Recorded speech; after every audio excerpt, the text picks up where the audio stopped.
have one more question I'm going to ask, but before I do that, I want to ask one more question that just came in from the audience, and this is from Clifford Martin, who is actually the head of our Third Stage Consulting Africa office based in South Africa. But he has a question here of, are project failures not often a matter of unreasonable expectations, which we did talk about that earlier, about how unreasonable expectations are often the root cause of these sorts of challenges. But then he goes on to say, at the end of the day, the client executive is accountable for success, but he or she gets suckered into believing the system integrator marketing hype. Does the client therefore really have a case if, and I need to hide it to be able to read the rest, does the client therefore really have a case if they themselves have outsourced accountability for success? So I guess it's sort of like that outsourced mentality. And we see that as oftentimes on the plaintiff side, the company that's implementing the implementing organization, they're suing a vendor or system integrator. Oftentimes what they'll say is, hey, we trusted you. You told us that you were the experts. You knew how to do this. You could get it done in X amount of time. I took, for lack of a better word, more of a hands-off approach. I delegated, outsourced to you, Mr. or Mrs. Vendor. So how does that blame end up lying then in that case? If can I take a sort of a my hands are clean approach by outsourcing it to an SI and have them hold the accountability, or how much am I still responsible for? I think ultimately you're still responsible for it, right? I mean, I think you can certainly do that, but in today's environment with the history of ERP failures, I think that is not a reasonable position to take, certainly in a lawsuit.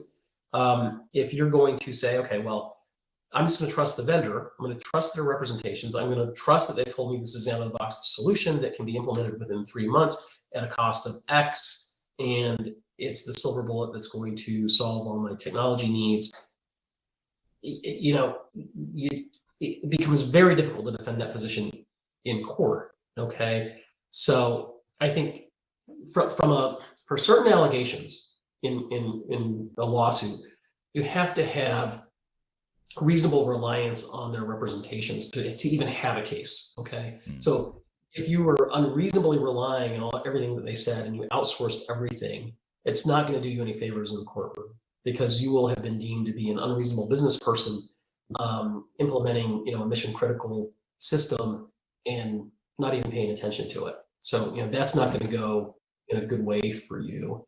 So I think, it's incumbent upon you, even when they are saying that, to be skeptical, to look at them with a jaundiced eye, so to speak, and really test, verify, and make sure that they can live up to the obligations and that they are living up to the obligations and representations that they've made to you and the obligations they have in the contract. Right. Yeah. Makes total sense. So in other words, you can't just totally outsource responsibility because you're not the expert. I mean, I know that it's not reasonable to think that a CIO or a CFO, CEO, whoever, it's not reasonable to think that they're going to be an expert in these sorts of implementations, but they still have to have accountability and they still have to have a pretty close eye on what's happening and what's tracking, and not just push it off to the vendors. And the problem, I think, is, system integrators, it's in the system integrator's best interest for you to outsource responsibility, at least in the short term, because they can staff up the project more, they can take on more of the heavy lifting, when in reality, organizations, in my opinion, don't take enough responsibility for building internal competencies along the way to ensure that they are, accountable and own the project longer term.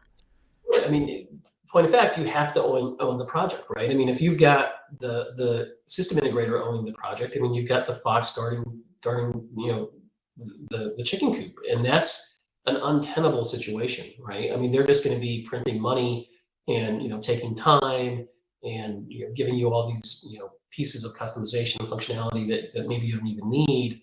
That's just not the way to go. And it's interestingly enough, most of the project managers that I have dealt with, being in the industry, you develop friendships with people and you get to know them pretty well.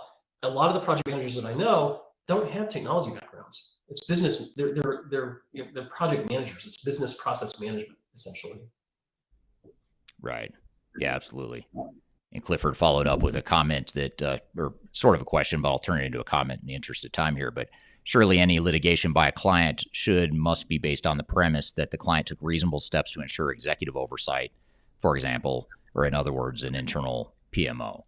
And that's a role that we oftentimes will fill as will be an extension of our client's PMO. Client took reasonable steps to hire someone life through a stage that's neutral and agnostic that could help them manage the project and represent the client's best interest rather than the software vendors. And I think taking a step like that can help mitigate some of that risk. But I guess maybe just to broaden that question a little bit, which is a great comment, Clifford. Thank you for that. And actually segues into my last question for you, Marcus, which is what closing advice, as we wrap up the conversation here, what closing advice would you give to an organization that's about to start a transformation in order to identify and mitigate some of these risks that we've talked about here today? Yeah, really, I think it's three things. One, be skeptical. Okay. Don't believe everything that the vendors are telling you. Invest the time to put contracts in place that manage that process. Okay. And then take the time to manage the project during the life cycle of that integration or implementation. Because if you're just going to sit back, wash your hands of it, hope to get something that's going to work at the end of the day, you're setting yourself up for failure, right? I mean, I think, just in sum, I mean, be active about this and be engaged in it. It's your project, and you do have to take a level of ownership in that project to make it successful. Because if you don't, it's not going to be a success.